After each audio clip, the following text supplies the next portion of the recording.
When we discuss the art of statecraft and the techniques of managing subjects, those with a simplistic worldview often harbor the misconception that prisons are built solely to carry out justice. They naively believe that those iron bars are the boundary where black and white are distinguished, where the guilty pay for their crimes and where social order is upheld. Yet those who truly understand the naked essence of power recognize a much more brutal truth. The dungeons erected by those in power are absolutely not temples of fairness. In reality, they are a multi-purpose tool of governance, a masterpiece of psychological manipulation, and a chessboard for arranging the murkiest of political games. There are countless stratagems revolving around those cold stone walls, and a wise person must strip away the facade to see the true function a prison provides for the superiors. By dissecting these schemes, we will clearly see how invisible cages are placed upon the minds of tens of thousands of people. First, let us look at the most primal function of a dungeon, which is incarceration and the deprivation of liberty. However, a seasoned ruler does not build massive, towering fortresses in the heart of the capital just to torture a few individuals inside. The true purpose of those majestic structures is to sow terror into the minds of the subjects standing outside. Great power does not lie in swinging a whip every day across the backs of every citizen, for that is both resource-intensive and prone to inciting rebellion. True power lies in the ability to make the masses imagine the punishment themselves, so that they voluntarily bind their own will to resist. The looming presence of the dungeon, with its thick stone walls and the clanking of chains echoing in the night, is a silent message carrying the weight of 1,000 tons. When people pass by the prison gates, they bow their heads lower and quicken their pace. They see the clear boundaries of obedience. At this point, the prison acts as a psychological anchor, keeping the chaotic nature of humanity from crossing the lines drawn by the court. Those confined in the dungeon are merely tools for a show of force, while the true subjects of governance are the people walking freely outside those walls. Furthermore, the prison is the perfect place to appease the indignation of the masses. Fortune is inherently a volatile and ironic river. In the process of ruling a nation, no court can avoid moments where policies lead to mistakes. When harvests fail, the treasury is depleted by war, or heavy taxes cause the commoners to suffer. Resentment will boil like water in a cauldron. According to the principle of power preservation, the person in the highest position must absolutely never admit fault. The aura of the throne must always remain perfect in the eyes of the world. At the very moment a crisis reaches its peak, the dungeon will fulfill its most brilliant function, becoming the stage for a perfect performance of shifting blame. The masses often possess a herd mentality, easily swayed by emotions and limited in vision. They lack the capacity to understand the deep-seated causes of a systemic crisis. They only need a face to hate or a name to curse. At this time, the ruler will demonstrate their cunning by presenting a sacrificial pawn. This could be an official who once collected taxes on behalf of the court, a general who recently lost a battle, or an aristocrat who has suddenly fallen out of favor. This individual will quickly be stripped of their honor and publicly shamed throughout the streets before being cast into the dungeon. In this moment, the prison is no longer a place to hold criminals, but transforms into a container for every mistake for the people to judge. By imprisoning a subordinate, the leader both washes their hands of the mess and drapes themselves in the robes of an enlightened monarch, cleaning up corruption. The populace will be immensely satisfied to see someone pay the price.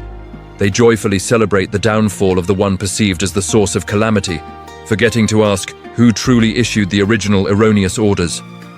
It is a spectacular political exchange, where one life is thrown into the darkness in trade for peace and legitimacy for an entire dynasty. Moreover, the prison can be transformed into a luxury resort for powerful figures who have outlived their usefulness.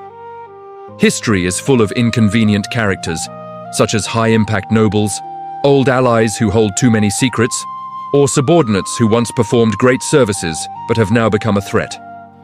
Dealing with these people requires an extremely sophisticated art of manipulation. To destroy them publicly is often unwise, as it easily triggers riots or makes other factions fear for themselves. The most scheming solution is to turn imprisonment into a compulsory vacation or a retirement home with no exit. This form of house arrest is a masterpiece of power. The fallen figure is taken to a luxurious tower or an isolated estate, with every path blocked by guards. The prisoner is brought there under the guise of an act of grace, which is framed as a reward for them to rest after years of dedication.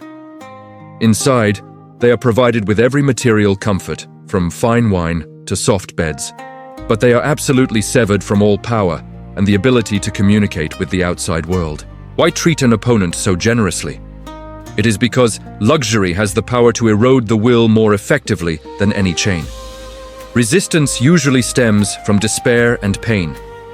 If a nobleman is thrown into a filthy dungeon, he will harbor hatred and find ways to contact the outside to overthrow the throne. But if he is given a gilded cage with a life of leisure, he will gradually lose his fighting instinct. He begins to accept being locked away to maintain his personal comfort. Simultaneously, this method helps the court appease other classes of the nobility.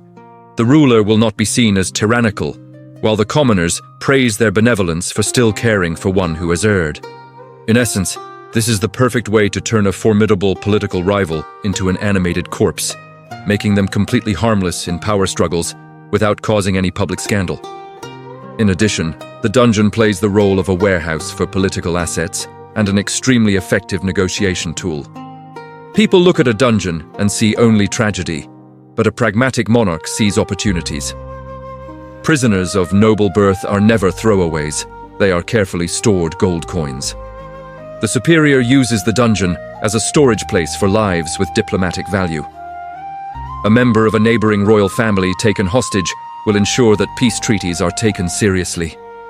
A rebel lord whose life is spared will be a tool to extract information about co-conspirators still in hiding.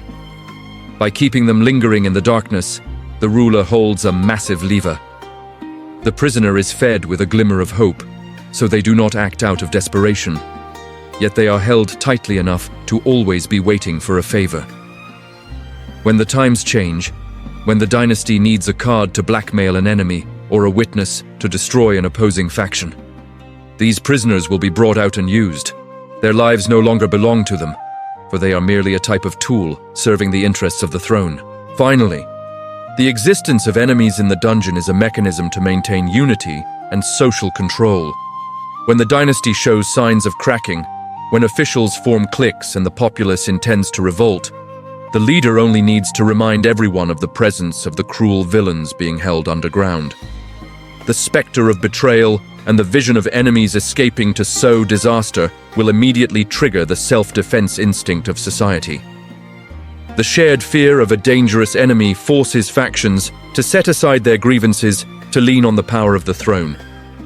The one shackled in the dungeon unintentionally becomes the perfect reason for the ruler to maintain martial law, increase taxes, and tighten surveillance over the entire territory.